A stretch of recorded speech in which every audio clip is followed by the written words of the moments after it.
right, this is the first wrestling show. This is our talk wrestling show. My name is Chris Schultz. I'm Tyler Pack. I'm Petrie. Nice. And today's discussion, just to get one thing out of the way, yes, we all live at home. We all live with our mothers, and we're getting into professional wrestling. So if we can all get through that and live with it, now we can all make peace. Let's hope so. All you internet marks out there, you better listen up. Because we do not talk about John Cena except to insult him. and they're all going to get on us about it, and it's just like, deal with it. We'll get through it. We're just starting in our professional careers. You know, I'll bite the bullet when it comes to John Cena. Okay, he's mediocre. Highly mediocre. At least. Well, I guess today's topic is jobbers in professional wrestling. So many, so little time, really. I mean, there's so many people. But, yeah. Just to quickly go through this real quick, we have like 4 different categories of jobbers.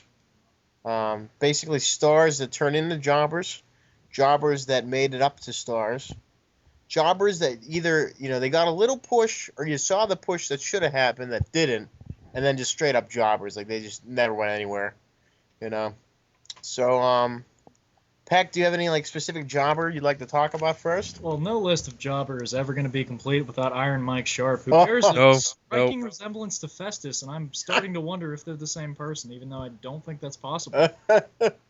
Yeah, that's pretty close. Yeah, Iron Mike. Now, I don't know enough about his career because I just didn't really pay attention, but I guess he was sort of like one of those guys that I'm trying to figure out what category. It's almost like I think it was like a star somewhere else, and then just went to jobber that never broke out everywhere else. He's one of those rare jobbers, though, that are actually a heavyweight or a super heavyweight. Yeah, he's a big boy. Average-sized person. You usually don't see too many big people, getting jobbed out like that. And he's one of those guys. You look at the Big Show. He can also, in terms of big guys. I mean, Andre the Giant had better mic skills than Iron Mike Sharp. And I'm not gonna look like the Ultimate Warrior anymore. I mean, Andre was from France, for crying out loud, with 150 baby teeth. Are you kidding me? Yeah, Iron Mike, though, it was interesting. Even though he was a jobber, he was one of those guys, though, that was always there. I don't know about the 70s. I really didn't pay too much attention. Pretty much all the 80s, till 94 or 5, he was with the WWF.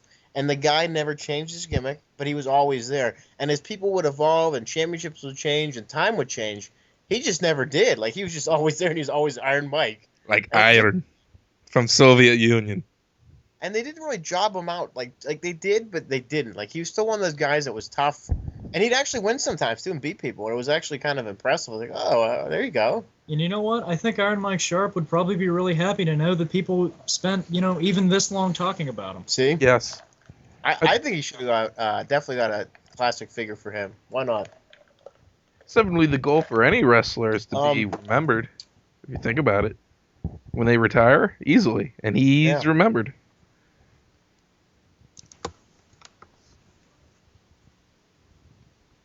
You still there, honey? I'm still here. Okay, sorry. I thought I lost you. Nope. Editing that out. Okay, would you like to talk about a specific jobber? Oh, geez, Okay, all right, I'm going to start a campaign here, okay? I would like to massively complain about Virgil. Oh. I do not care for Virgil. So. I do not like Virgil. I really hope he could really get hit by a bus. I could really care less. Except that's one more. Oh, that's one more idiot we don't have to worry about. Now, for the category, that would definitely, I think, be probably almost like a jobber to a star, and then basically star back to a jobber type of thing. Because, I think he started out, I guess in Texas, I think. Or maybe it was one of the Southern UWF type promotions. I think so, too. He's another guy where, you just didn't pay attention to and really care until he got to WWF. Then you were interested. Only thing really noteworthy about him, he's the first man to lose to Yokozuna, and his mission was to warn Bret Hart about him. Yeah. That's so true. No. The thing about Virgil is, I don't think he was ever a star. He was pushed. He never got that popularity. He never had that. There's never a small group of people that would still fight for him. Like even like Bret Hart now, post stroke, post WrestleMania 26, there is still a small group of people out there who believe that he's the best there is, the best there was, the best there'll ever will be. Virgil, I don't think has ever had that. No. What do you think? Ever. I mean, Virgil was not one of those people you look at and ever think, man, this should at least be an Intercontinental Champion. I mean, him being around even a tag team title would be a joke. Yeah. So maybe he was basically, maybe we can go this way, a jobber that really that broke out in a way, but then he kind of just went back to, once again being enhancement talent. Because that's a good point with Tyler brought up with the Yokozuna thing. They did that too with he did that with Nails. He had like a little match with Nails, SummerSlam '92. Then he had he would also wrestle a lot like Monday Night Raws and stuff, and and would push some wrestlers, but they like when they first came in, but he actually did though. I remember in '93 he did beat Bastion Booger when he was new, which was rare. That was an interesting feud they had. It was like one or two matches on Superstars, but he beat Bastion Booger I think when either he was undefeated or he just came in, and he might have lost a match or two. But that was kind of impressive, at least for that time. But yeah, especially when they bring in new talent, it's always squash matches for a month or two. Yeah, definitely. He was another one that I remember reading a magazine article. He got hurt in '94, and then they just never brought him back. I guess he kind of fizzled out until the NWO thing started up. What can you do? Right, but at that time, I mean, I'm pretty sure even we were in the NWO then. Yeah, everybody was back in '98. We all joined. Yeah. Well, no, I was WWE, so. Yeah. Or F. Well, who cares? No. Oh no, I'm sorry. I hate to interrupt the discussion real quick. I was at the Pirate game last night, and Garrett Jones came out to NWO Wolfpack music. Now, when was that? NWO Wolfpack is the howling do do do do do do do do. Yeah, you were saying something. Yeah, he came out to that. That's his batter intro music. The Wolfpack. Oh wow. I'm sitting there thinking, well, that's odd. Wait, Garrett Jones? Garrett Jones. I guess he was a WCW kid or something. Yeah. I guess, yeah. I mean, couldn't he get sued, though, for that? No, not if he licenses it. Mm. Well, and plus, none of they play it for about 15 seconds. Mm. Makes sense. Yeah. Another one we have to do, too, another show we'll probably have to do, is one of those ones where it's mid-card talent, because that's a little bit above the jobber, because there's been some rare mid-card talent I like to talk about, too. Yeah. I like to, let me think. I'm trying to think of, there's one guy that it's interesting that he kind of had a back and forth, and he's really screwed himself, was Tom Zank. This guy just screwed himself out of wrestling. I mean, basically, I'm guessing that's another one, because some of these guys just don't pay attention to, but I know he was in Minnesota, started out there, went to not sure if he started out in the AWA before WWF or not, never really paid attention, but man, he had it with the Can-Am connection. God, was he hot, and Vince McMahon was ready to put him and Rick Martel in this position to be their babyface top tag team, and he just blew it. Martel tried warning him, stay, don't screw up your career, but this guy just wouldn't listen, thought Martel was screwing him, wanted more money, and he just got flabbered out of there. And then he went to AWA and floundered, went to WCW, a little bit of recognition, floundered, went to the AWF, went nowhere, and just screwed himself out of a wrestling career. I thought that was the biggest mistake. And he just jobbed at the end. In 1994, he's losing to Ron Simmons on Saturday night. Come on. Come on, man. Well, I mean, you make an interesting point talking about those that were supposed to be involved with tag teams being jobbers. If you look at what happens when tag teams break up, quite often one of the members becomes a jobber. Mm-hmm. Trevor Murdoch. Mustafa. Mustafa, to some extent, Marty Jannetty. Bart Gunn is probably the biggest example of that. I would probably go as far as to say Hawk from Road Warriors, and to a degree. Animal was still Animal, but Hawk was just Hawk. Oh man. See, he goes into like that, like semi-jobber, almost mid-card category. Like after a while, that was an interesting point too. Bart Gunn. That's another guy that really, I think, had it, but they just never did anything with to really make it work. Like I don't know if he just, he's one of those guys that they really didn't let him talk enough, so you don't know. But he just got like a lot of sad, like crappy gimmicks, like that Midnight Express thing after the Smoking Guns, and he did like that Free for All, Tough Enough. He got over in Japan though; they loved him over there.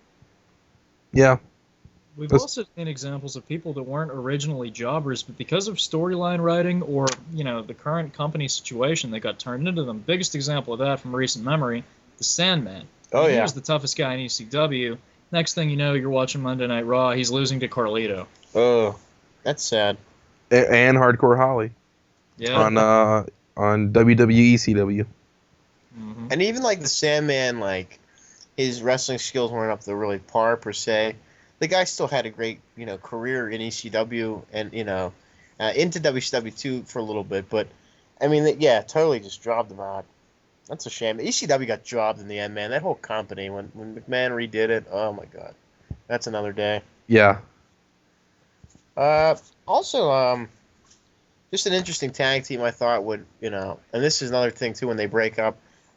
When, like, Jim Powers and Paul Romer were together, they were almost like jobbers, and then they got that push, and then they really didn't do anything with them, and they broke up, they feuded for a little bit, and then they were basically jobbers again. And then Paul Roma, like, did his own thing with, like, Hercules, and then went on to WCW, but Jim Powers just kind of, went into the Iron Man Mike Sharp, like, gimmick where he just stayed stagnant until he went to WCW. But I really thought if they would have just made those two guys heels and feuded them, and have Slick as their manager earlier on before they broke up, I think that would have helped their careers more. I think if they would have put them in like that stable with Hakeem and all them, it would have just been like their version of like the Rockers or like the Hart Foundation, like a cool tag team, except they were heel. I mean, it's better than nothing, No, I'll buy that. I think it would help. And don't forget, Paul Roma was still a horseman. Yeah, he was. They can't take that away. I mean, nope. They really people can't. Get like pissed about that, but I'm like thinking to myself, well, I mean, what else was the guy supposed to do? They gave him the gimmick. He didn't do a bad job. I mean, I liked him as a wrestler. People say, oh, he's a jobber, and he was to an extent, but he did have a better career in WCW. You can't take that away from him. He did, do some good things, and he totally, totally beat the hell out of Alex Wright in Super Brawl and got fired for that. But we all can't be perfect. Tyler, any other jobbers you'd like to speak of? Well, I mean, from recent memory, I'm sure everybody remembers Funaki. Yeah. I mean, how can you forget? You can really make it the whole... As a matter of fact, I was going to say, the scariest thing I ever saw happen, I went to a live wrestling event, WWE, at the Mellon Arena. Both Funaki and I believe it was Charlie Haas won matches in the same night. I thought the world was going to end. Funaki number one. Oh, God, indeed. Indeed. Another jobber I'm trying to think of. Well, he gets mad if you say he's a jobber, but let's face it, Barry Horowitz was a jobber. You don't have a losing streak like that if you're not a jobber. But he was one of those guys that jobber, and then he got like that semi-push in like 95.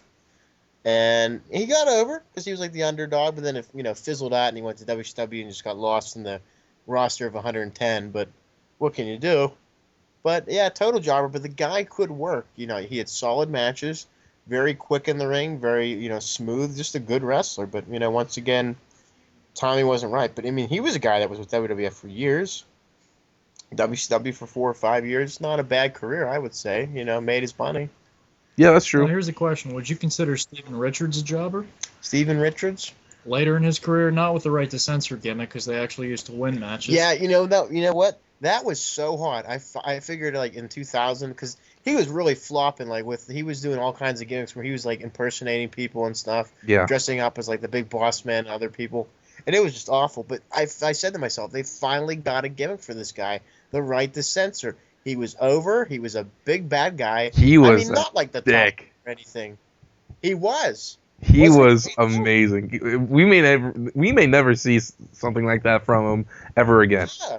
we may never see anything like that again from that group of people. Godfather, Bull Buchanan, Ivory. Who else am I missing?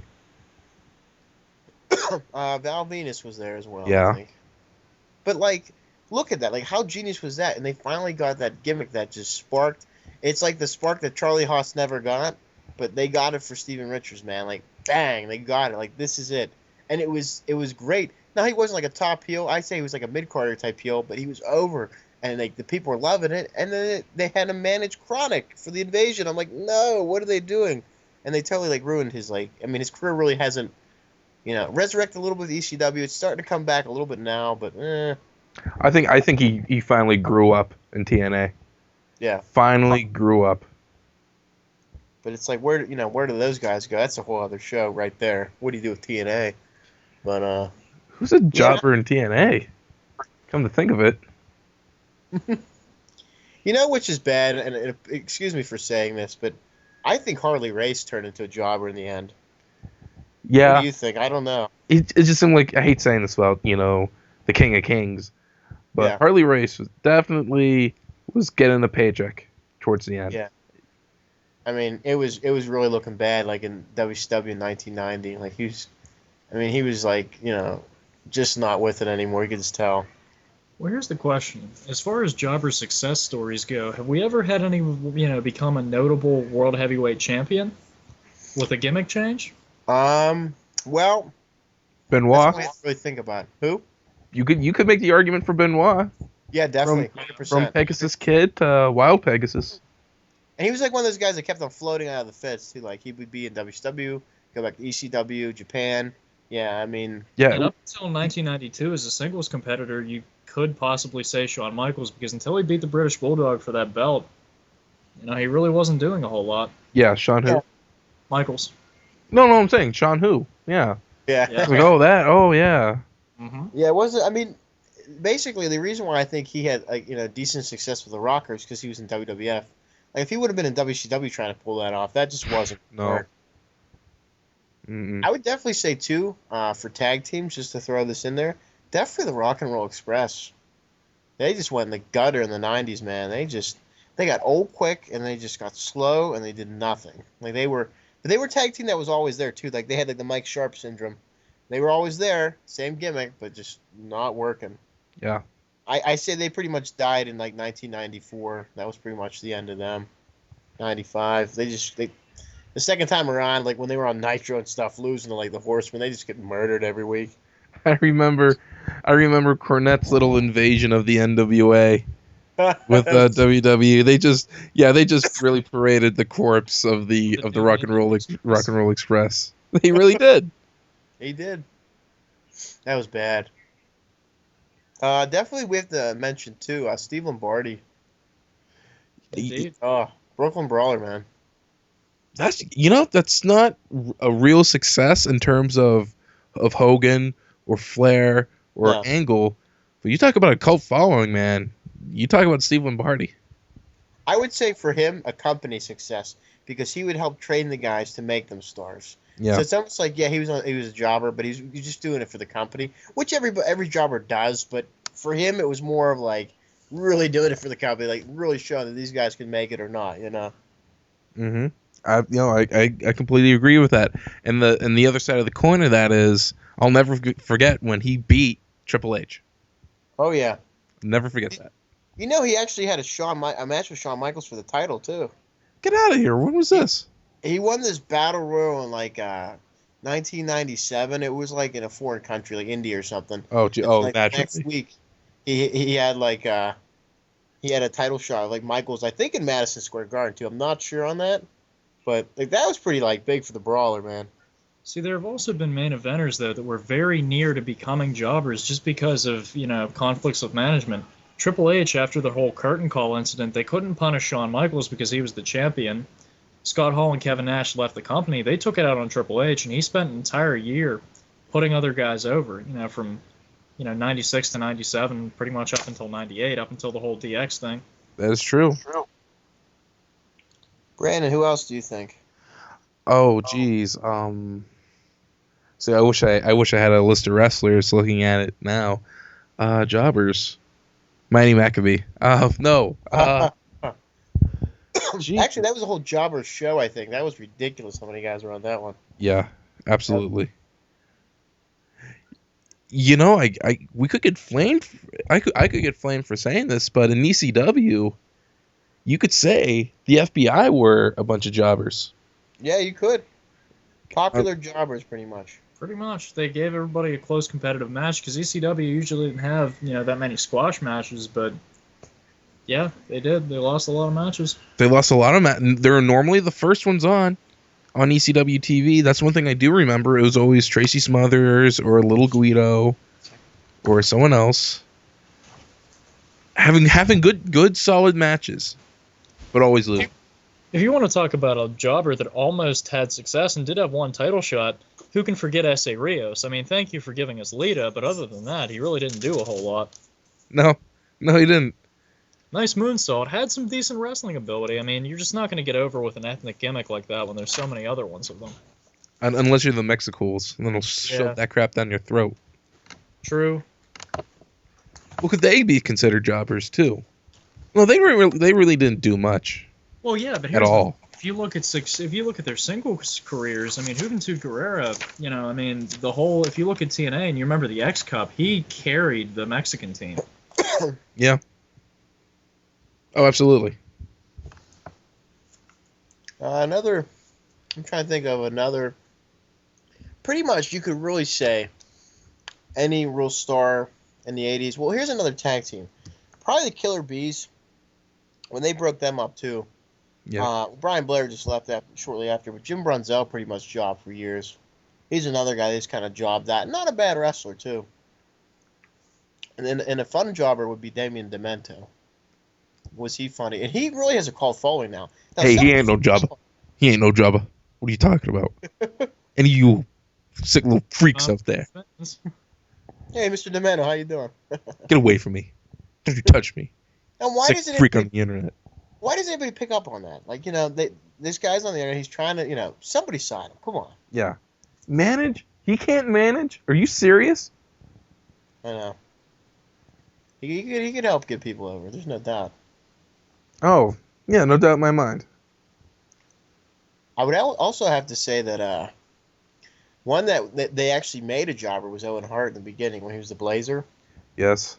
Like, his job was to lose. Which didn't make any sense to me. I'm like, this guy's over. The fans love him. He can fly in the ring and out of the ring.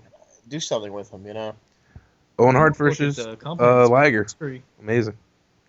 Oh, yeah. If you want to look at a company that's made a history out of making jobbers out of, mid to main event level stars, look at what TNA has done to former WCW and ECW guys at times. I remember it would be like every other month someone would, be getting pushed by beating either Scott Steiner or Rhino. Mm-hmm. That's a shame, too. Like, Rhino, the guy did not get his time, and that's a shame. Yeah. And he's still in decent shape. Like, Was he champion for even a week? I think, yeah, something like that. It was ridiculous like that. He was, like, for a week or two, and then Jarrett beat him on, like, Fox Sports to win the belt again. That was terrible. That was a terrible time for TNA. It was. From, like, 2005 till, like, now, it's been really rough watching TNA. I mean, that's a whole other story, but at least till, like, last year when Hogan came. Till now. I mean, now it's okay. It's bearable. But probably till, like, late 2009, it was rough. Really rough. You really had to pull out some, really had to pull something out of your hat to watch TNA for that. I mean, it's just, ugh. But also, just with the topic of jobbers, I just kind of wanted to go over, too, like, how crucial it was to each federation. Just to throw out here to the Texas promotion, it really didn't seem like they vitalized the jobber that much. It was pretty much like everybody's a star type of thing. WCCW? Yeah. Okay. They never really like hinted of jobbers. Like, everybody kind of had a name and they wrestled. And if you lost, you lost. If you won type of thing. Right. 'Cause there was that Japanese dude in AWA. I can't remember him. I think he was with Akbar. His name eludes me. You know what I'm talking about? Which guy was it again with Skandar Akbar? He was the only Japanese guy there. In WCCW? Yeah. Oh God, yeah, I know who you're talking about. I just no clue what the guy's name is though. That's gonna kill me now. He lost a lot, but he made talent. Yep, and that's the thing with that promotion. Like they would never really hint that people were jobbers. Like, they would just have them as wrestlers, and they wrestled, and whatever happened, happened. On the other end of that extreme, though, you have WCW, and they, whatever warm body they could find, would get thrown into a handicap match against, Sid Justice, and he'd be throwing them onto stretchers. Oh yeah, like Vader broke that one guy's back. Oh, that hurts.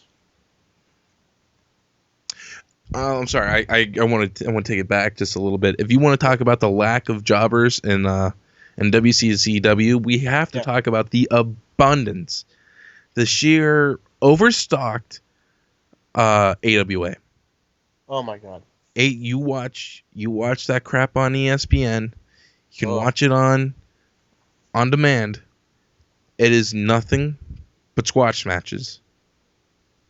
That's it. And we were excited to watch that, but we were wrong when we actually turned that on. I was very pumped to watch AWA on a consistent basis. Mm-hmm. It was the same damn show. Constantly. Yeah. It was like squash here, squash there, and a heavyweight match that was at best 2 stars, 2.5, rarely 3, even rarer 4, never 5-star. Yeah, it was rough. And there was Tom Rocky Stone ruled the AWA jobbing list. Oh my God. Who was that? And there was that other old guy. Remember, he just got his butt whooped on him. You called him Grandpa Joe or something. It was really funny. And that's the only person I'm thinking of is that really awful 1979 Madison Square Garden show. Gypsy Joe. Oh, that was rough. Oh, that was not a match. That was not a match. That was nothing. That made me not want to be a wrestling fan ever again. It was brutal. That's another one too, WWF. Now they were kind of 50-50 with jobbers. It just depends what show you'd watch. Right. How much you're gonna get. They recognized them, they knew they were there, and basically they were there to job. I mean, that's what they were there to do, and whatever show you watch would depend how many you get, Oh, absolutely. Absolutely. If you paid to see it, you weren't going to get any jobbers. Or at least if you were thinking pay-per-view, if you knew pay-per-view, you weren't going to get any jobbers. If you went there for a house show or watching Superstars, you're going to get jobbers. Well, you want to talk about a jobber that started out with a main event push, actually won the Intercontinental title in his first match, Santino Marella.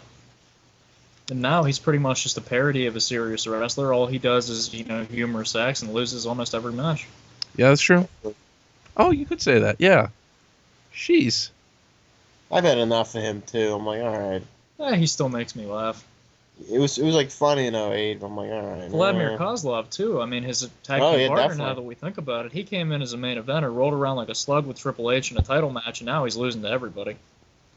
That was hard to watch. Same with Great Khali now, actually. As big as he was, I remember he came in and took out The Undertaker, and then it was just downhill from, there after that. He had a, World Heavyweight title reign, but after that he was done. It's like a common theme with the giant guys now. They have their big title matches, and they just job till they get let go.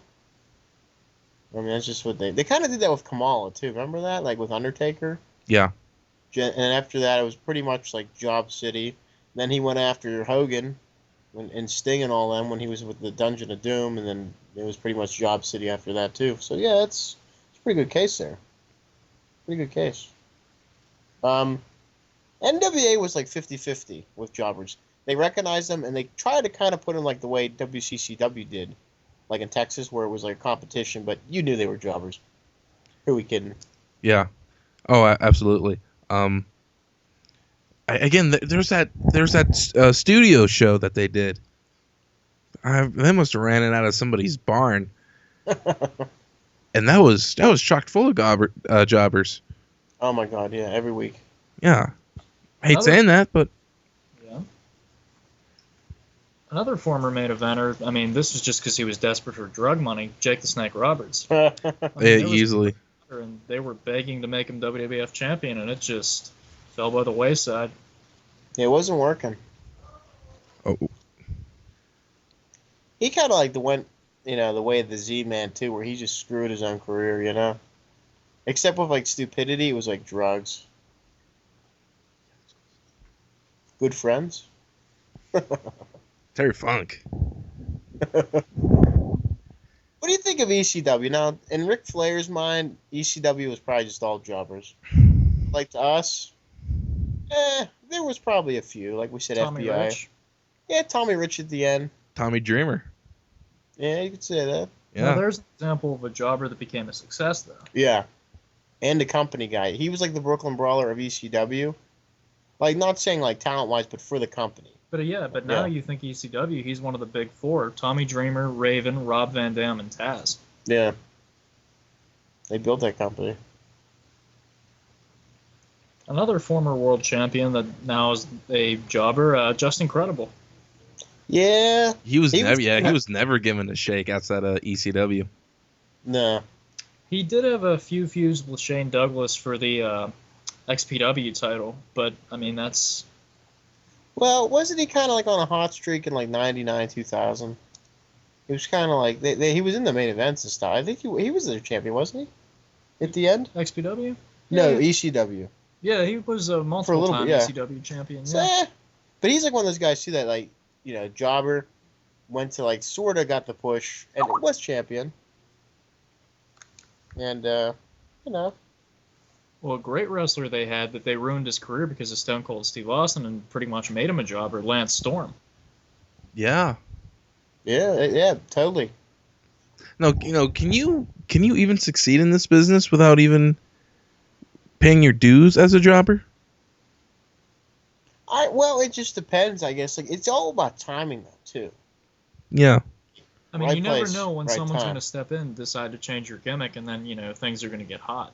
That's the thing. If you don't have like creative control, you're kind of stuck. I mean, if you look at people, I mean, Randy Orton, no one would have predicted he would join Evolution and suddenly become a huge star. Yeah, no, I don't think even Daddy could have predicted that.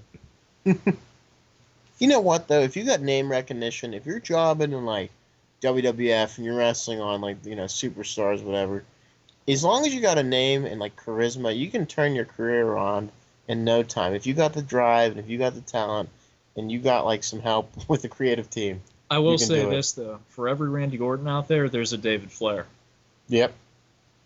I think there's about 20 David Flairs. Easily. Yeah, his brother's wrestling with him. Charles Robertson? Is he still working? Yeah. Yeah, he's a ref up there at WWE, I think, still. Still. Wow, good for him. Terry Taylor got him in the business, actually. He kept calling Terry Taylor until like he got him in WCW. That's another guy, Terry Taylor. Think about that one. Star. Could have been a bigger star in WWF, but they totally jobbed him as the Red Rooster. Although he did more with his career by bringing other people into the business. He did. He never came back from that, though. After the Rooster, no matter what he did, could never get out of that funk. He's still the Rooster. You kidding me? Yeah. And he was like the Iron Mike Sharp of WCW because he was always there, but they'd never really use him. Like he could have been on Nitro Wrestling, but they never really put him on there. Yeah. Just kind of stuck around. I'm trying, remember the Orient Express? They were great jobbers. Yeah. I enjoyed them. That makes one of us. They were a tag team that could just get the job done in the ring. Literally. That's why they're jobbers. Yep, see? Well, they weren't bad in AWA. They were a pretty decent team in AWA. They were put over as like one of the topper heel tag teams. And then because they all came in with like the Beverly Brothers and Slaughter and all them when like AWA was pretty much on the way out. They all showed up for the ride, and I think they did. Hey, they're on pay-per-views. They can say, hey, we've been on topper echelon like shows and pay-per-views, and we've been to the big dance. So I mean, more credit to them. And let's face it, the Max Moon gimmick didn't work out for Paul Diamond, but hey, no one's perfect. Right. Well, neither did the Ringmaster. No. Or neither did Jean-Paul Levesque in WCW. Never worked out. Neither did Mark Calloway had moderate success. Yeah. See, there's also that set of people, though, that, if you look at them right now, they have that danger of staying on the vine too long and not changing things up and becoming jobbers. I mean, the biggest example that I can think of right now, Matt Hardy. Everyone is saying his gimmick is stale, he's out of shape, he needs to go to TNA because he's just becoming a parody of his former self. Yeah. Yeah, that's hard to really come back from, too. He's going to have some trouble because, I mean, he was hot, red hot, in like, what, 05? 2012. Yeah, I'd say 07 when he was feuding with MVP for the United States title. And also when he got canned with Edge. Yeah, Edge, there'll never be anything like that again. He was so over. And if he would have went to TNA, it would have been even huger. Because then if he would have came back after that, oh, my God. But, like, McMahon had him standing in the middle of the ring saying, hey, I make, good decisions for my company or whatever, and we're bringing you back. And that was huge. He fought Edge, and then it fizzled off. That was the worst storyline ever. It was poorly executed. It's like Ric Flair joined the NWO. Remember that? Yeah. Next week on Raw, never happened. Mm-hmm. Oh, what feud? Oh, no. So, wait a minute. There's this great, angle with real life angle with Edge, Lita, and Matt. You dropped that? Like, oh yeah, Edge apparently always just beat the crap out of Matt Hardy. Well, no, I'm not buying that. Yeah. They did have two matches. The first one, Matt Hardy got busted open too much, and they couldn't continue. And then they did have a ladder match to determine who would leave, and that's when Hardy went to SmackDown and, completely lost his push. Yeah, that killed Matt Hardy. Say what you want now. That killed Matt Hardy. Let's face it. I think the most successful jobber tag team was the Bushwhackers. Because these two guys, they weren't the best wrestlers, and pretty much they were jobbers. They didn't have a look, but everyone knew who they were. Yeah, they never had a low point really in their career, and they were both 80 when they signed with WWF. They're so old. I mean, apparently I didn't know this, but they were the most violent tag team in the 80s. Yeah. They wouldn't have gotten that reputation if they were just nobodies. Yeah. So that you got, them working in the 80s, you got them clowning in the 90s and getting paid, I imagine, a decent amount for that. I would call that a success. Mm-hmm.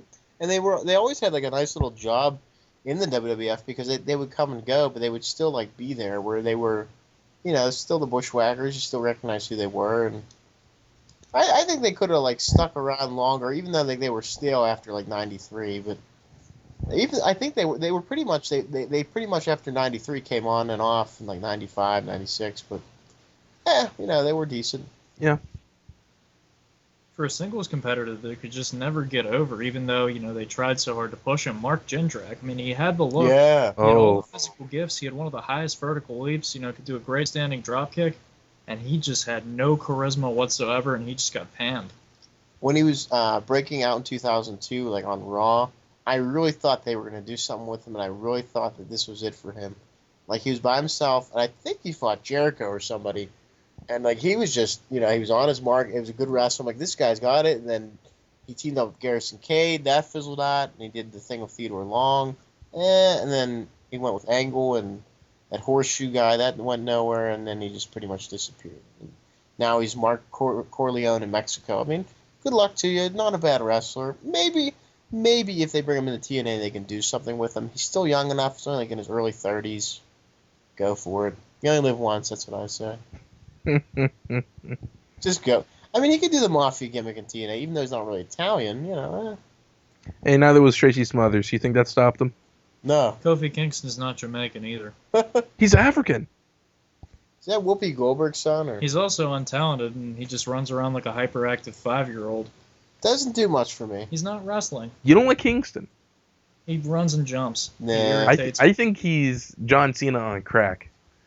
Yeah. Although I did finally find a wrestler worse than John Cena. His name is Daniel Bryan. He actually knows last moves, believe it or not. Oh, God. He's another jobber, too, and he was almost like a company guy. And here's another thing, too. A lot of the jobbers that were stars that turned into jobbers are pretty much just trainers with the company, too. And there was actually two that were in WCW that did this, was Bobby Eaton and Sergeant Buddy Lee Parker. Yeah, they both trainers and jobbers, pretty much. So, They both had, Bobby Heenan had a better career in the '80s than he did in the '90s, and Buddy Lee Parker was just, I heard he was a total jerk and just went nowhere in his career. But what can you do? What can you say? Just out of random curiosity, whatever happened to Dino Bravo, the strongest man in Canada? He was murdered by the mob in 1993, we believe. Yes, it was like a hit. They actually killed him. They killed him. Yep. It wasn't. He was involved in drugs or something, some type of smuggling. And he told Rick Martel that, I was watching a shooting interview one time. Martel said they were speaking together, and they were like, yeah, he's like, I think my days are numbered here. It was Martel or Bret Hart he told that to.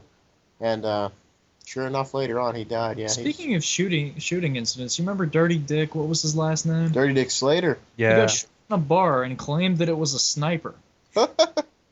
That's probably my favorite thing ever. I like Dirty Dick Slater. He's another guy like that was just always a star, and you know what? He kind of went the way of like Mike Sharp, but he was like a star though. You couldn't, even though he was a job, he was still a name. For anybody that doesn't believe in reincarnation, look at Festus and look at Iron Mike Sharp. I swear, man. I swear, same thing. Absolutely. I think Iron Mike should come back and just beat the hell out of this guy. I think we need to wrap this up. Sounds good to me. Okay.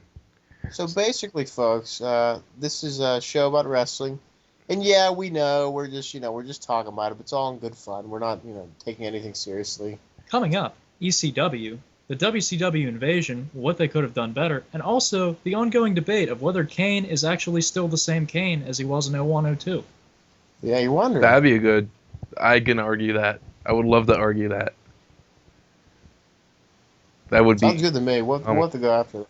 Oh, hey, and don't forget about the possible show ideas. We don't want to spoil anything yet. Yeah. But, We will name on the air all of the moves John Cena knows. That won't take long, folks. About a minute. A minute? I can't. Is that even possible?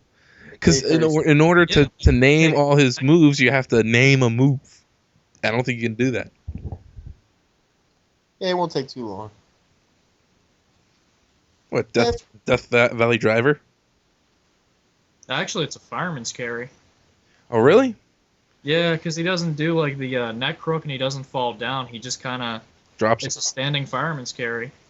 Then we have the step over toe hold face up. We have the spinning back suplex. We have the 5-knuckle shuffle thing. We have a punch. We have a clothesline. We have a flying shoulder tackle. And we have the throwback. And that's all he has. Wow. That's talent right there. No, not John Cena. Tyler Peck. Naming all of that. Way to go, man. Thank you. Good job. That was amazing. Oh, and a leg drop. The hits just keep on coming. That was nice. Mm-hmm. They always do. We're like a Human Greatest Hits album. Well, folks, I mean, don't take this too seriously. This is all in good fun. We're here to, just talk about wrestling and enjoy it. So. And what we hate about it currently. Except when I talk about Virgil. I'm looking at you, punk ass. And me with Daniel Bryan. I never thought I'd agree with Michael Cole about something, but he's terrible. Well, I'm Chris. I'm Peck. I'm Petrie. We'll see you next time. See ya.